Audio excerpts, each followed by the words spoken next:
నెలల బిడ్డ చచ్చిపోతాడే అంటే అహంకారంతో నాలుగోదంటే బిడ్డ పోయి రాయి తగ్గి ఇలా నిన్న 24 గంటల తర్వాత చనిపోయింది.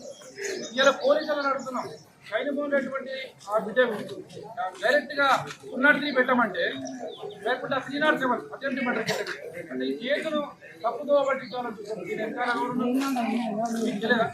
ఇలా స్థానిగా ఉన్నటువంటి ఎమ్మెల్యే ఎమ్మెల్సీ ఇక్కడ మీ ఊళ్ళో ఉన్నటువంటి ఒక దొర ఎమ్మెల్సీ ఏమైతారు మరి బామార్దిని కాపాడుతాడు ఊరి ప్రజల్లో. ఇదే దళిత బహుజన బిడ్డలు ఓటేస్తే గెలిచిన కొడుకు ఈ కొడుకు ఎట్టకెళ్ళి ఎమ్మెల్యే అయిండు. ఈ కొడుకు ఇది దళిత బహుజన బిడ్డలు వేస్తున్నాయి. ఇదే మా తీర్మానం నుంచి ప్రచారం చేస్తున్నా కదా నువ్వు ఎమ్మెల్యే అయినావు. మరి అదే తీర్మానంలో మన జాతి వాళ్ళకు ఇలా వాళ్ళ బిడ్డలు బలైతుంటే మరి వాళ్ళకు మా మల్లన గుర్తు రాలేదా? మా బహుజన బిడ్డలు గుర్తు రాలేదా? నీ బావనే గుర్తొచ్చిందా? నీ బామ్మాడితే గుర్తొచ్చిందా? నీ బామ్మాడిని కాపాడా ఇలా సర్పంచ్ని కాపాడడానికి నువ్వు ముందుకురా. నువ్వు ప్రజల మీద ప్రేమ ఉండవైతే, నీవు ఎమ్మెల్యే అయితే ప్రజల మీద ప్రజాపాలన మీద ముందుకురా. వచ్చి వాళ్ళని డిమాండ్ చెప్పి వాళ్ళ తగిన శిక్ష ఇవ్వని నువ్వే స్వచ్ఛంగా చెప్తాను. ఎక్కడ తక్కువ ఎమ్మెల్యే 24 గంటలు అయింది. ఇప్పటి వరకు వచ్చి ఆ బాధిత కుటుంబాన్ని ఎందుకు పరామర్శించలేదు? నువ్వు తప్పే చేయడం అయితే, నీకు తప్పు గురించి తెలియడమైతే వచ్చి ఆ బాధిత కుటుంబాన్ని పరామర్శించవలసిన జాత రాలేదు, ఎందుకు తోయరాలేదు? ఇవాళ వీళ్ళందరూ బాధితులు కొట్టిన వాళ్ళు ఎక్కడ వాళ్ళు? ఎమ్మెల్యే హైదరాబాద్ ఇట్లా ఎమ్మెల్యేలు దాక్కున్నారు, ఎమ్మెల్యే ఇంట్లో దాక్కున్నారు, ఎమ్మెల్యే ఇంట్లో దాక్కున్నారు. ఎక్కడ దాక్కున్నారు? అందరూ ఎవరికి ఎవరు లేరు. ఎక్కడ పోయిందంటే వాళ్ళకి బెయిల్పియడానికి ఎమ్మెల్యే పెద్ద లాయర్ని పెట్టాడు. మరి మా బహుజన బిడ్డకు అడ్వకేట్ పెట్టడానికి డబ్బులు ఉన్నారా? పెట్టగలుగుతారా? అదే కదా, ఏం చేయలేరు పేదవాళ్ళు, వీళ్ళు ఏం చేయలేరనే ఉద్దేశంతో కదా ఇవాళ వాళ్ళను చిత్రహింసలు పెట్టి ఇవాళ అవసరం పెడుతున్నప్పుడు ఇవాళ చేస్తున్నది.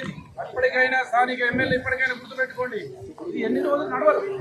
ఇవాళ ప్రజల ఆకాంక్ష ఇవాళ 30 శాతం కలిగినటువంటి దళిత బిడ్డలు మొత్తం తెలంగాణలో ఇవాళ మొత్తం